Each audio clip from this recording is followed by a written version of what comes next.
Salut tout le monde, j'espère que vous allez bien. Luis Castro arrive du FC Nantes. Il était temps. Il était temps parce qu'on l'a annoncé il y a quand même plusieurs semaines. Bon, offre initiale c'était 2 millions. Nantes proposait 200 millions, 250 millions. Je me suis dit, oula, ça pue. Finalement, Valdemarquita lâche 750K pour pouvoir s'acquérir le coach portugais du côté du FC Nantes dès la saison prochaine. Du coup, c'est fait. Il a enfin signé. Apparemment, il va débarquer avec des adjoints. Et un préparateur de performance, quelque chose comme ça.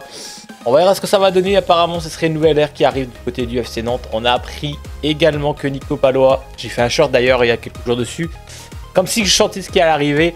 Nico Palois et Marcus Coco, l'aventure nantaise est terminée. Bon, on va pas se mentir, Marcus Coco, moi perso, voilà quoi, j'ai vraiment rien retenu de Marcus Coco. Mais Nico restera une légende pour nous. Je trouve qu'il a fait un passage super du côté de FC Nantes, notre guerrier, c'est notre chouchou. Et du coup, ça fera toujours bizarre de ne plus voir Nico du côté de Nantes dès la saison prochaine. Il est donc libre et d'ailleurs je crois qu'il a annoncé aussi publiquement la fin avec le FC Nantes. Pour revenir au choix du coach, comment dire, bah écoutez, moi je suis plutôt intrigué parce que je sais qu'il a fait de très bonnes choses avec Dunkerque, demi-finale de Coupe de France. Il a failli monter, d'ailleurs je crois qu'ils ont perdu contre Metz si je dis pas de bêtises, en barrage. Du coup, un entraîneur qui a envie de faire confiance aux jeunes, qui va et qui veut jouer vers l'avant, donc je trouve ça tellement bien parce qu'on va pas se mentir, on se fait vraiment chier du côté du FC Nantes quand on regarde les matchs de Nantes, bah ça manque de jeu et la comparative, même si voilà, comme je dis, je suis très content que Comboiré n'était plus l'entraîneur de Nantes, même si je respecte beaucoup l'homme, on faut pas oublier aussi ce qui nous a fait gagner une Coupe de France aussi, mais c'était un trop et ouais, j'en pouvais plus, j'étais plus en adéquation avec lui et en même temps toutes ces conférences de presse, tout va bien quand tu te fais chier au stade et quand tu te fais chier aussi à commenter les matchs. Bref, c'était trop en vérité, tout va bien. Donc nouvelle ère côté nantais, on va voir, il y a peut-être des départs, certains déjà cités, on parle aussi de Pedro Chirella, Mathis Sablin, qui serait, Mathis Sablin d'ailleurs, une offre de Marseille à plus de reprises. Nantes apparemment, ce serait 50 millions minimum pour vendre Mathis Sablin, selon Valdemarquita. À voir ce que ça va donner. Mathis Sablin côté nantais, est-ce qu'il sera encore là? Moi je voudrais bien qu'il reste saison de plus. On parle aussi du départ Nathan Zizé. Bref, il risque d'avoir, je pense, beaucoup de ventes, très peu d'arrivées ou des joueurs en fin de contrat, des bons coups. D'ailleurs, il y avait un bon coup à faire, j'en ai parlé avec certains abonnés. C'était Casimir et finalement Nantes à l'arrache comme d'habitude se le fait voler et devrait signer s'il n'a pas encore fait du côté de la GIA. Très bonne pioche pour la GIA du coup. Et Nantes serait intéressé par Louis Mouton. J'ai vu un petit peu jouer en Ligue 2. J'ai pas trop suivi sa saison cette année. Je sais pas trop ce que ça a donné du côté de la Ligue 1 avec Saint-Étienne. C'est un joueur qui est plutôt intéressant. Maintenant, est-ce qu'on n'a pas ce genre de profil déjà dans le CDF? Moi, je suis pour, je vais pas vous mentir, un mercato plutôt calme avec 2-3 joueurs qui ont vraiment de plus-value. Je veux dire, un serial buteur s'il y a Ablin part, etc. Mais dans l'ensemble, je voudrais bien qu'on donne enfin la chance aux jeunes. Il ne faut pas oublier que cette année, ils ont fini deuxième encore. Ils ont perdu leur finale là contre le PSG mais ils seront encore du l'année prochaine. On a quand même chaque année des bons talents qui arrivent. On a eu l'éclosion cette année de Louis Leroux, que j'espère qu'il va rester. Bref, il y a eu de très belles choses de nos jeunes. Guirassy, j'aime beaucoup aussi, même si ça reste encore un peu tendre. Mais c'est un joueur que je pense qu'il pourrait s'épanouir du côté de Nantes. Tout dépend maintenant comment Luis Castro va pouvoir organiser tout ça. Est-ce que c'est pas la meilleure année pour Nantes, limite, quand Nantes doit faire attention par rapport aux droits télé, etc. Et surtout par rapport aux dépenses du club. Il y aura des ventes, ça on le sait. Maintenant, voilà, je suis pas forcément emballé pour un grand mercato venant entre guillemets à droite et à gauche.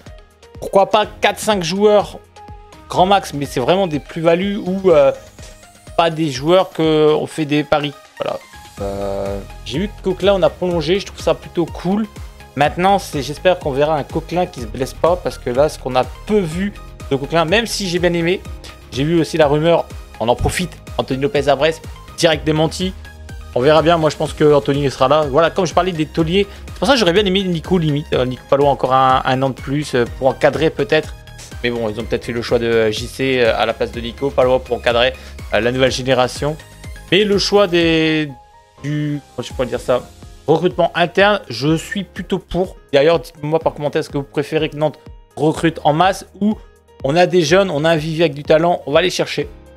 Et en plus, l'entraîneur sait faire et il veut toujours faire un jeu vers l'avant. Donc à nous aussi de montrer que Nantes a un bon CDF. J'en suis persuadé qu'on a des très bons joueurs qui sont cachés. Et après, bah, ils explorent à l'étranger, etc. C'est déjà arrivé à plusieurs reprises. Donc on verra bien. Pour l'instant, c'est tout doucement, ça bouge. Entre guillemets, quelques rumeurs à droite et à gauche. Je fais pas toutes les rumeurs parce que, comme vous savez, j'ai travail à côté. Voilà. En tout cas, Luis Castro, c'est fait. Donc ça, tant mieux.